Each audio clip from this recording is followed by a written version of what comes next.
ప్రజలు గెలవాలి, రాష్ట్రం నిలబడాలి ప్రచారం చేసింది కూటమి పార్టీ. టీడీపీ కూటమికి ఏకపక్షంగా ఓట్లు వేయడం ద్వారా ప్రజలు గెలిచారు. రాష్ట్రాన్ని నిలబెట్టాల్సిన బాధ్యత కూటమి ప్రభుత్వంపై ఉంది. ప్రజలు అభివృద్ధితో పాటు ఆత్మ గౌరవాన్ని కూడా కోరుకుంటారు. అలా ప్రజా ప్రభుత్వాన్ని నడపడంతో పాటే రాష్ట్ర అభివృద్ధి, సంక్షేమాన్ని ముందుకు తీసుకెళ్లడం కూడా ముఖ్యమే. అమరావతి రాజధాని పునర్నిర్మాణం, పోలవరం పూర్తి చేయడం, అప్పుల ఊబి నుంచి రాష్ట్రాన్ని బయటపడేయడం, వైజాగ్ స్టీల్ ప్లాంట్కు ప్రైవేటీకరణ ముప్పు తగ్గించడం ఇవన్నీ కీలకమే. మరి సవాళ్లను ఎదుర్కోవడానికి చంద్రబాబు దగ్గరున్న అస్త్రాలేంటి? అవి ఎలా పనిచేయబోతున్నాయి? Let's watch.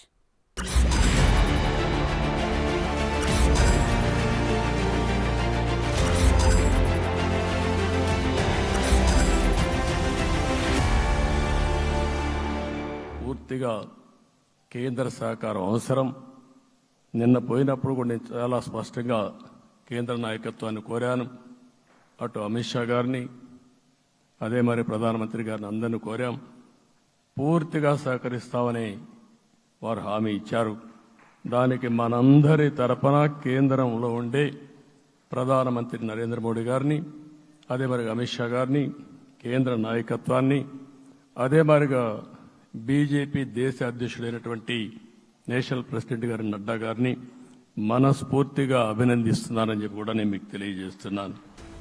కేంద్రంలో ఎన్డీఏ, రాష్ట్రంలో టీడీపీ కూటమి గెలిచిన తర్వాత చంద్రబాబు ఢిల్లీలో చేసిన మొదటి పని ఇదే. పదవులు లెక్కలు కాదు, ఏపీ అభివృద్ధికి సహకరించాలని క్లియర్గా ఢిల్లీ పెద్దలకు చెప్పేశారు బాబు. ఎందుకంటే కేంద్ర సహకారం లేకపోతే తనంతట తానుగా ఏపీ డెవలప్మెంట్ అయ్యే పరిస్థితి లేదు. గత 5 ఏళ్లలో జరిగిన విధ్వంసంతో పూడ్చుకోలేనంత ఇబ్బందులెదురయ్యాయి. రాజధాని లేని రాష్ట్రంగా ఏపీ మిగిలిపోయింది. నిజానికి పెట్టుబడులు ఏవి రావాలన్నా, సంపద సృష్టి జరగాలన్నా బలమైన రాజధాని అవసరం. కానీ ఏపీ విషయంలో గత 5 ఏళ్లలో రాజధానుల పేరుతో కాలయాపన జరిగింది తప్ప అడుగు ముందుకు పడలేదు. దీంతో ఇప్పుడు చంద్రబాబు ప్రభుత్వానికి మొదటి టాస్క్ క్యాపిటల్ నిర్మాణమే.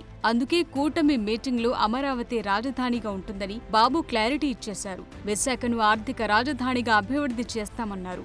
అటు కర్నూలు అభివృద్ధికి భరోసా ఇచ్చారు. 10 సంవత్సరాల తర్వాత మన రాజధాని ఏదంటే చెప్పుకోలేని పరిస్థితి. ఇప్పటికి కూడా మనకు గుర్తొచ్చేది ప్రజావేదిక విధ్వంసం. మీ అందరికీ హామీ ఇస్తున్న మీ ద్వారా ప్రజలందరికీ మనది ప్రజాప్రభుత్వం. ఇకపైన మన ప్రభుత్వంలో ప్రజావేదికల కూల్చివేతలుండవు. 3 రాజధానులంటూ రాష్ట్ర భవిష్యత్తు ఆటలాడే పరిస్థితి ఉండదు. మన రాజధాని అమరావతి, అమరావతి రాజధాని. విశాఖపట్నం ఆర్థిక రాజధానిగా, ఒక ప్రత్యేకమైన సిటీగా, ఆధునికమైన నగరంగా తయారు చేసుకుందాం. ఏపీ అభివృద్ధి చెందాలంటే పోలవరం త్వరగా పూర్తి చేయాల్సిన పరిస్థితి ఉంది. 72% పనులు పూర్తయ్యాక పని మళ్లీ మొదటికే వచ్చింది. అయితే దీన్ని కేంద్ర సహకారంతో పోలవరాన్ని పూర్తి చేయటం ప్రాధాన్య అంశంగా తీసుకుంటామంటున్నారు చంద్రబాబు. 72% పనులు పూర్తి చేశాం. ఈరోజు మళ్లీ మొదటికొచ్చింది.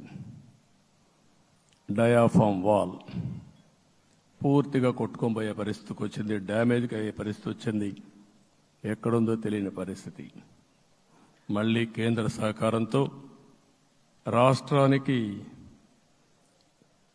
అతి ముఖ్యమైన ప్రాజెక్టు పోలవరం, దీన్ని పూర్తి చేసే బాధ్యత, దీన్ని పూర్తి చేసి నదుల అనుసంధానం చేసి మన అందరం ప్రతి ఒక్క ఎకరాకు నీళ్లు ఇవ్వగలిగితే దానికంటే బ్రహ్మాండమైన కార్యక్రమం ఏమీ ఉండదు.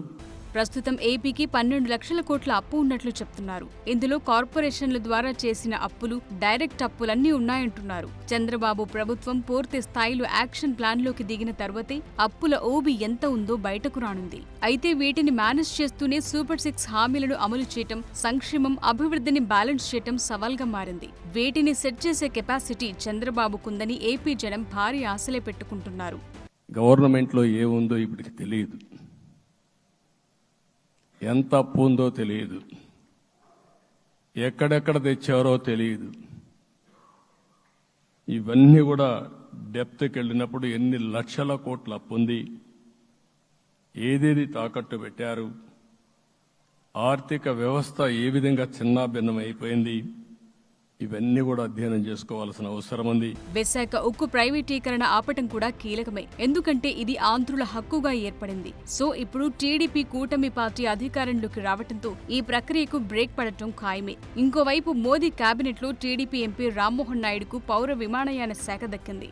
2014లోనూ అశోక్ గజపతిరాజు ఈ శాఖను చేపట్టారు. అప్పుడే ఏపీలో విమానాశ్రయాలు అభివృద్ధి చెందాయి. భోగాపురం, నెల్లూరు జిల్లా దగదుర్తి ఎయిర్పోర్టులకు పునాది పడింది. కర్నూలు ఎయిర్పోర్టు పూర్తయింది. తిరుపతి, విజయవాడ విమానాశ్రయాల విస్తరణ పనులు జరిగాయి. ఆధునీకరించిన తిరుపతి ఎయిర్పోర్టును ప్రధాని మోదీ స్వయంగా ప్రారంభించారు. రాజమండ్రి ఎయిర్పోర్టు విస్తరణ, రాత్రిపూట విమానాల ల్యాండింగ్కు సౌకర్య పనులు జరిగాయి. కడప విమానాశ్రయంలో ఉడాన్ స్కీమ్ కింద తక్కువ ధరల్లో విమాన రాకపోకలు ప్రారంభమయ్యాయి. ఇప్పుడు మరోసారి ఈ పదవి ఏపీకి దక్కటంతో భోగాపురం ఎయిర్పోర్ట్ జెట్ స్పీడ్తో పూర్తి చేస్తానని కేంద్ర మంత్రి రామ్మోహన్ నాయుడు అంటున్నారు. అదే సమయంలో తెలంగాణలోనూ ఎయిర్పోర్టుల అభివృద్ధి కీలకంగా మారింది. ఒక్క హైదరాబాద్ తప్పితే మరెక్కడా ఎయిర్పోర్టులు లేవు. విమానయాన శాఖ పదవి ఏపీకి దక్కటంతో తెలుగు రాష్ట్రాలకు ఈ రంగంలో మేలు జరుగుతుందన్న ఆశలైతే ఉన్నాయి.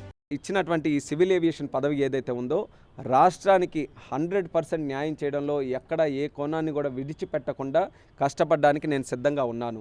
సివిల్ ఏవియేషన్ మినిస్ట్రీ ద్వారా ఆంధ్రప్రదేశ్ డెవలప్మెంట్కి అద్భుతంగా మనం చేయొచ్చు.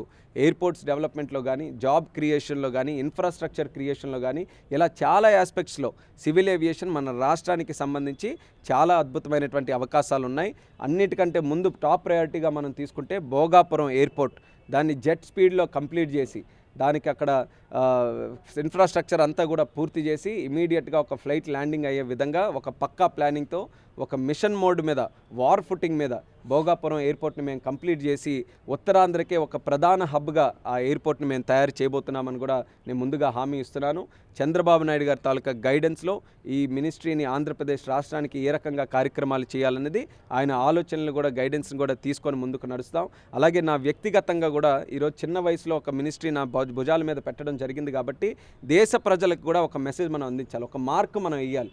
యంగ్స్టర్స్ కూడా ఏదైనా ఇస్తే అది సాధించగలరు, యంగ్స్టర్స్లో ఆ ప్రతిభ ఉంది, ఆ టాలెంట్ ఉందనేది దేశ ప్రజలకు కూడా ఒక మంచి మెసేజ్ ఇచ్చే విధంగా సివిల్ ఏవియేషన్లో ఒక మంచి మార్క్ వదిలే విధంగా మరి భవిష్యత్తులో కృషి చేయాలన్నటువంటి ఆలోచనతో నేనున్నాను. సో ఓవరాల్ గా సంక్షేమం, అభివృద్ధి సవాల్గా మారింది. వాటిని పరిగెత్తించడం, కేంద్రం నుంచి నిధులు సాధించడం, అమరావతిని త్వరగా పూర్తి చేయడం ద్వారా దేశ విదేశీ పెట్టుబడులను ఆకర్షించడం, సంపద సృష్టించడం, ఎకానమీని తిరిగి ట్రాక్ పైకి తీసుకురావటం ఇవన్నీ కీలకంగా మారాయి. వీటిని చంద్రబాబు అధిగమిస్తారన్న నమ్మకంతో 5 కోట్ల ఆంధ్ర జనం ఆశతో ఉన్నారు.